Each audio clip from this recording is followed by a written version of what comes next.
Over to doctor Manoj घोड़ा sir. Next speaker ने એ invite કરશે સ્ટેજ ઉપર. Thank you. ભાઈ સરસ, આપણે અહીંયા બધું તો પ્રિવેન્શન છે, દવાઓથી કેમ દૂર રહેવું એ આપણો મેઇન ઇસ્યુ છે કે ભાઈ વેલનેસ, મિનિમમ ટ્રીટમેન્ટ. અને miss Mehta doctor miss Mehta is a specialist physiotherapist, ઓસ્ટિયોપેથીમાં એ કામ કરે છે કે જેમાં ઘણા બધા જે પ્રોબ્લેમ છે, ઘણા બધા ઘણા બધી જે આપણા પ્રોબ્લેમ છે, નાના માઇલ્જિયા કે હેડેક કે જોઈન્ટ પેઇન કે એમાં આપણને પહેલાં તો એમ જ થાય કે દવા લઈ લઈએ, પરંતુ જેટલો દવાનો પાવર ચાલે ત્યાં સુધી ઠીક છે, પછી we are back to square one. તો આવું રિકરન્ટ પ્રોબ્લેમ હોય, ક્રોનિક પ્રોબ્લેમ હોય કે જેમાં તમારે મેડિકેશનની આડઅસર થતી હોય, આ છે તે છે, તો એમાં ઓસ્ટિયોપેથી ક્યાં કામ લાગે એ આપણે આમની પર સાંભળીશું. Please miss Mehta. Thank you so much, sir, for the introduction. So, very good afternoon, everyone. I'm Dr. Ritu Mehta. I'm an osteopath and a physiotherapist, and I have my practice of my own in South Popal. So, thank you so much to the esteemed organizers for giving me this opportunity today. Special note to Mrs. Hina Gautam and of course, ma'am. So, आज मैं एक बहुत brief introduction लूँगी कि osteopathy है क्या, और osteopathy एक होलिस्टिक ऑस्टियोपैथी एक होलिस्टिक जो मस्क्यूलोस्केलेटल पेन्स हैं उसमें कैसे मदद करती है. तो मोस्टली सबसे पहले टू स्टार्ट ऑफ, कोई भी किसी को भी मैं बताती हूँ कि आई एम एन ऑस्टियोपैथ, सो सबसे पहले लोग पूछते हैं कि मैडम ऑस्टियोपैथी क्या है. सो ऑस्टियोपैथी इज़ नथिंग बट, जैसे ऑस्टियोपैथी नाम में ही जवाब है, ऑस्टियो इज़ बोन्स और पथी मतलब anything which is related to bones या फिर जॉइंट्स. तो जैसे कि आई एम अ फिजियोथेरेपिस्ट, तो मैंने जो ऑस्टियोपैथी किया, this is like a specialisation in which we do everything with hands. हम प्रॉब्लम्स भी हाथ से समझते हैं और फिर अल्टीमेटली उसके बाद जो सॉल्यूशंस होते हैं वो भी हाथ से ही देने की कोशिश करते हैं. तो मैं इस सेशन में आपको बस एक ब्रीफ इंट्रोडक्शन दूंगी कि क्या करते हैं. तो जैसे कि मैंने बताया कि osteopathy is a study of bones या फिर कोई भी बोन्स के द्वारा जनरेट हुई प्रॉब्लम्स, उसकी स्टडी है. तो ओके, सो हमारे आजकल specially post covid around 75 to 80% लोग they are suffering from musculoskeletal issues. Reasons बहुत सारे हो सकते हैं. हमारी ख़राब लाइफस्टाइल हो सकती है, या फिर पुअर अर्गोनॉमिक्स, हम ऑफिस में कैसे बैठ रहे हैं, अगर खड़े रहने की जॉब है तो खड़े कैसे रह रहे हैं, फुटवेयर कैसा यूज़ कर रहे हैं, ख़राब डाइट पे ज़्यादा ध्यान भी नहीं दे पाते, उसकी वजह से भी हमारी हेल्थ सफ़र करती है, और स्ट्रेस तो है ही. तो जब मैं बोल रही हूँ मस्क्यूलोस्केलेटल, तो मस्क्यूलोस्केलेटल होता क्या है, मैं आगे एग्जांपल्स दूंगी. लेकिन जैसे ऑन ब्रॉडली अगर हम कहें तो कोई भी आर्थराइटिस की प्रॉब्लम, जैसे शोल्डर पेन्स हो गए, सर्वाइकल पेन, सर्वाइकल जो प्रॉब्लम्स होती हैं सर्वाइकल हमें, वो इश्यूज़, शियाटिका हो गया, डिस्क इश्यूज़ हो गए, कोई भी स्प्रेन्स हो गए, नी प्रॉब्लम्स, या फिर आजकल जो प्लेयर्स होते हैं बहुत रेगुलरली कंप्लेन करते हैं of tennis elbow, golfer's elbow. तो ये सारे conditions under a broad umbrella term fall into the musculoskeletal pain group category. तो जो ऑस्टियोपैथिक मैनुअल टेक्निक्स है जिसका आज मैं ब्रीफ इंट्रोडक्शन दूंगी, बहुत ज़्यादा सेफ टेक्निक्स हैं, इंटरनेशनली रिकग्नाइज्ड हैं, इंटरनेशनली फॉलोड हैं, सेफ हैं, सुपर इफेक्टिव है, क्विक रिजल्ट्स मिलते हैं और कम्प्लीटली नॉन इन्वेजिव है. मतलब बॉडी के अंदर हम कुछ भी नहीं करते, जो भी सॉल्यूशंस हैं सब ऑर्गेनिक वे में ही करेक्ट करने की कोशिश करते हैं. And after only a thorough assessment, एक थरो असेसमेंट किया जाता है जिससे हम पता करते हैं प्रॉब्लम्स की बॉडी में कहाँ कहाँ प्रॉब्लम्स हो सकते हैं, and only if they fall under our scope we start with the treatment. So yes, now getting to कि कौन कौन सी कंडीशंस में सबसे ज़्यादा हेल्प होती है ऑस्टियोपैथी टेक्निक से. तो जैसे मैंने बोला था जॉइंट पेन्स, कोई भी जॉइंट पेन्स, उसमें हमारे फ्रोजन शोल्डर आ सकते हैं, लोगों को बहुत कॉमनली शोल्डर इश्यूज़ हो रहे हैं. टेनिस एल्बो आ सकते हैं, एल्बो मोड़ते हैं तो पेशेंट्स कंप्लेन करते हैं कि पेन हो रहा है, और पेन उंगलियों तक जा रहा है, काम नहीं कर पाते, कुछ लिख नहीं पाते, हाथ अटक जाता है. लो बैक पेन्स तो हैं ही सिंपल. आज ही मुझे बहुत सारे लोगों ने बोला कि एक जगह बैठ जाते हैं और बैठकर खड़े होने की कोशिश करते हैं तो बहुत पेन होता है, उसके बाद थोड़े मोमेंट्स के बाद वो पेन चला जाता है. तो इस तरह के पेन्स, शियाटिका इश्यूज़ तो है ही, कमर से लेकर पैरों तक लोगों को दर्द आता है।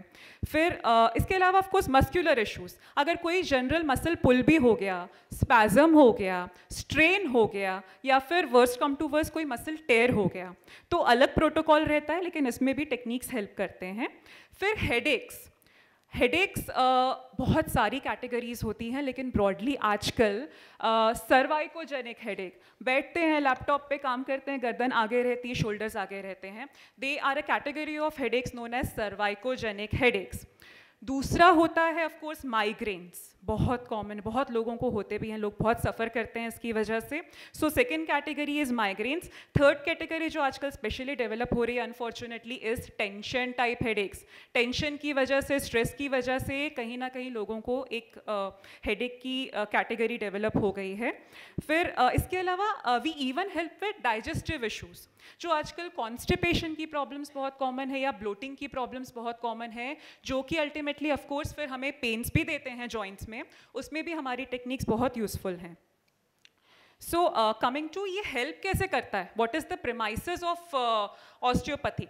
सो if I were to tell you कि हमारी बॉडी में जो 60% हमारा बॉडी मास है वो मस्क्यूलोस्केलेटल सिस्टम से बना है, मतलब कि मसल्स हो गए, लिगामेंट्स हो गए, बोन्स हो गए, या फेशिया, मतलब जो स्किन और बोन के बीच की जो लेयरिंग होती है वो सब फेशिया होता है।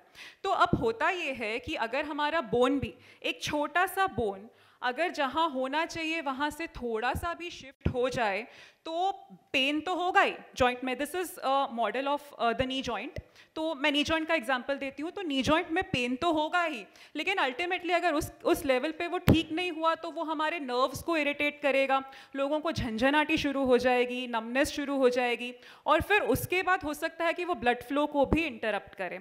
तो यही प्रॉब्लम बढ़ बढ़ के फिर पैथोलॉजिकल प्रॉब्लम या सोमैटिक इश्यूज बन जाते हैं। तो सिंपल सॉल्यूशन, अगर हम इसी लेवल पे जब पोजिशनल फॉल्ट होता है हम उस पोजिशनल फॉल्ट को ही करेक्ट कर लें तो प्रॉब्लम आगे बढ़ेगी ही नहीं, और वो फॉल्ट बहुत आराम से क्योर हो सकते हैं। तो ये एक छोटा सा एग्जांपल है कि ये ऑस्टियोपैथी टेक्निक्स कैसे स्ट्रक्चरल फॉल्ट करेक्शन पे हेल्प करती है, जिससे कि फंक्शन ठीक हो जाए। तो और दूसरा ये है कि ये टेक्निक्स जो भी होती हैं सब रूट कॉज पे वर्क करती है। जैसे मैंने बोला कि स्ट्रक्चर में जो फॉल्ट आया है उसी को हम करेक्ट कर लेंगे, तो रूट कॉज सॉल्यूशन हो गया। अगर आप आगे कोई और प्रॉब्लम अपने बॉडी के साथ नहीं करते तो ये प्रॉब्लम आगे आपको आएगी भी नहीं। तो इससे हमारी बॉडी के इम्बैलेंसेस भी चले जाते हैं। इंजरी में भी हेल्प करता है, ऑफ कोर्स इलनेस में भी हेल्प करता है। तो वही correction of structure of joints, it helps the function, pain हटाता है। दूसरा हम लोग वर्क करते हैं CSF फ्लो पे, मतलब जैसे कि हमारी बॉडी में क्रेनियम से लेकर सेक्रम तक, सर से लेकर कमर तक, including around the spinal cord, जो भी फेशिया है, जो भी सॉफ्ट टिश्यू है, हम अपनी लाइफस्टाइल की वजह से उस टिश्यू में समहाउ बहुत टेंशन्स क्रिएट कर रहे हैं आजकल। यहाँ के भी बहुत छोटे छोटे जॉइंट्स हैं जो कि जितना एक दूसरे के साथ हार्मनी में मूव करने चाहिए उतने नहीं करते हैं, जिसकी वजह से बाकी जो बॉडी में पेन्स हैं वो भी पूरी तरह से क्योर नहीं होते, रह जाते हैं। सबसे इम्पॉर्टेंट, हमारी बॉडी में एक CSF सर्कुलेटरी फ्लूइड होता है जो कि हमारे ब्रेन और ब्रेन मैटर के लिए एक तरह के फ्लूइड का काम करता है, उनका खाना है। तो कहीं ना कहीं उसका भी फ्लो हम रिस्ट्रिक्ट करते हैं, जिसकी वजह से बहुत commonly migraines, headaches, memory problems, बच्चों में बहुत मेमोरी प्रॉब्लम्स होती हैं। लोग पूरी तरह से, लोग बोलते हैं कि हम 8-8 घंटा सोते हैं फिर भी वी डोंट फील रेस्टेड, तो उसका एक इशू ये भी हो सकता है। लोगों में लोगों का ध्यान नहीं रहता किसी चीज़ पे, we call it attention deficit orders, तो वो कुछ भी नहीं है, इन सब प्रॉब्लम्स की वजह से भी हो सकता है। तो दूसरा, हम इस लेवल पे, this is known as craniosacral therapy, the therapy we do for this is craniosacral. Third is, हमारी बॉडी में जो भी विसरा है, विसरा मतलब हमारे ऑर्गन्स, जिसमें कि लिवर आ सकता है, किडनी आ सकता है, हमारे इंटेस्टाइन्स आते हैं, तो वो भी जब जितने मूवमेंट उनका होना चाहिए, एक नॉर्मल मूवमेंट होता है, वो नहीं होता तो अल्टीमेटली हमें जॉइंट पेन्स या बाकी के प्रॉब्लम्स आ सकते हैं। तो हम इन तीनों लेवल पे काम करते हैं। इसके लिए जो हम ट्रीटमेंट देते हैं that is known as visceral mobilisations. तो जब ये तीनों सिस्टम्स एक दूसरे के साथ हार्मनी में काम करते हैं, सब तीनों लेवल पे हम क्योर करते हैं, तो होलिस्टिक मस्कुलोस्केलेटल वेलनेस या पेन रिमूवल बहुत आराम से होता है। So these are the problems which osteopathy helps with. लेकिन अब वो कैसे help करता है? तो the first is joint mobilizations. तो simple जैसे मैंने बोला, this is a model of the knee joint. अब जब bones जहाँ पे होने चाहिए वहाँ हैं, जो joint form कर रहे हैं, जितना space होना चाहिए वो बराबर है, कोई घसारा वसारा नहीं है. तब जब movement होगा, तब movement भी full होगा, लोगों को pain भी नहीं होगा क्योंकि everything is fine. Now, because of anything, because of bad, poor posture या किसी ने खराब फुटवेयर भी पहन लिया, तो होता ही है कि कभी कभी एक बोन दूसरे के रिलेशन में थोड़ा सा शिफ्ट कर जाता है. This is nothing but at this level this is just a positional fault. पर लोगों को इसके बाद पेन शुरू हो जाता है, मूवमेंट कम हो जाता है. तो वॉट वी डू इज, इसके अलग अलग टेक्निक्स आते हैं, we get trained in that. जो भी फॉल्ट होता है after an assessment we find that what is the fault, and accordingly a correctional pattern, rhythmic gentle oscillatory movements are given according to the fault. Again I'm repeating. तो जो rhythmic oscillatory movements हैं, they are known as mobilizations and they help with the correction of the bony alignment. जब ये and में दिया जाता है, कभी कभी एंड में भी दिया जाता है, which are sudden fast movements which sometimes gives a sound also, that is known as manipulation, but all are for the correction of the structure of the bony alignment. और इससे अलाइनमेंट तो clear होती है लेकिन range भी ठीक हो जाती है, पूरा जॉइंट मूव करेगा, पेन जाएगा और स्ट्रक्चरल करेक्शन हो जाएगा. आपको फ्यूचर में वो पेन इसके बाद नहीं आएगा. Then of course you have to follow up with the correct exercises and everything. So this is just the pictures, the certain screenshots which I have taken.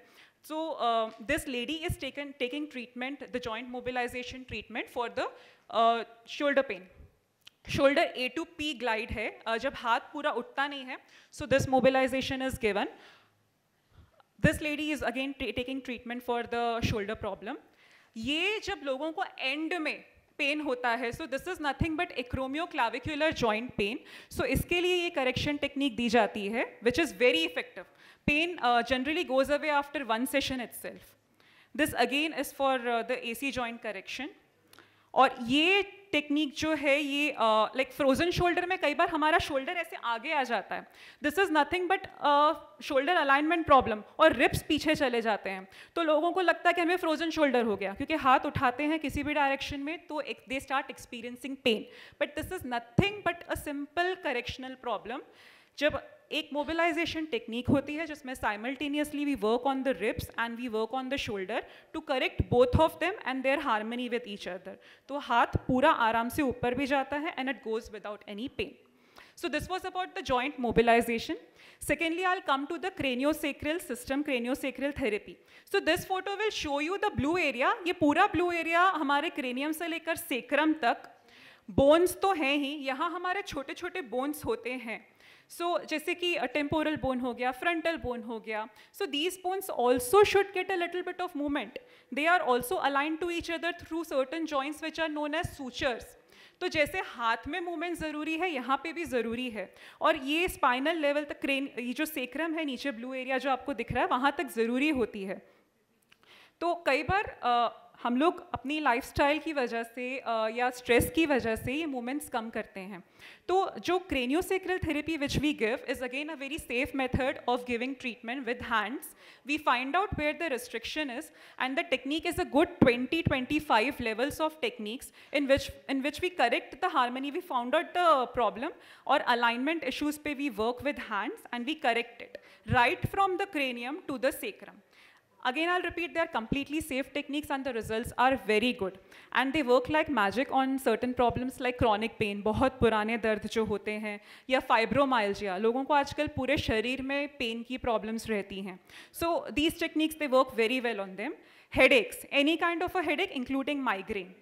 Then TMJ pain जो आजकल temporomandibular joint pains बहुत common हो गए हैं. लोग पूरा मुंह खोल नहीं पाते, they start experiencing pain. And neuralgia, any kind of a nerve pain. कभी भी अगर आपकी नर्व जैसे कि टिंगलिंग आपको फील होती है बहुत ज़्यादा रैंडमली, हाथ में फील हो रही है, पैर में फील हो रही है, so like this could be one of the reasons. And of course stress and memory issues. These techniques are also very safe for children. They help, they do very good for the memory issues which children face. So ultimately, of course, with the CSF flow correction, the tension goes away and it helps in chronic pain reliefs. So this was about the craniosacral therapy, which works on the craniosacral problems. These are just some of the pictures which I have taken of how it is given, how it is executed. And this, I've only shown pictures of the work on the cranium. So each and every, in alignment also we check, and there is a complete pattern which we are taught. Okay, so now coming to the third system, which is the visceral mobilization. तो viscera कुछ भी नहीं है, but हमारे internal deep organs हैं, जैसे कि liver, kidneys, gall bladder, हमारे intestine, small और large. तो इन टेक्निक से भी कई बार हम लोग असेसमेंट में ही पता कर लेते हैं कि patient might have a problem with the organ movement also. Each organ is suppose to move, थोड़ा थोड़ा उसका मूवमेंट होना चाहिए, नॉर्मल है. अपने ईच डायरेक्शन में each organ is suppose to move a little bit. कई बार ये नहीं हो पाता.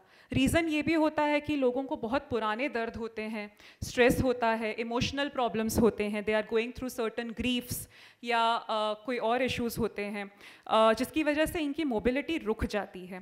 फॉर एन एग्जांपल सिंपली, अगर हम लोग हाथ ऊपर करते हैं तो यहाँ का मूवमेंट तो ज़रूरी ही है राइट शोल्डर के लिए, लेकिन राइट साइड हमारा नीचे लिवर पोजिशंड है. लिवर भी थोड़ा सा मूव करना चाहिए. अगर नहीं करेगा तो इमीडिएटली आपको पता नहीं चलेगा, लेकिन धीरे धीरे धीरे करके शोल्डर ऊपर होना बंद हो जाएगा, पेन्स शुरू हो जाएंगे. एंड रीज़न कई बार शोल्डर में ना होकर लिवर में भी होता है.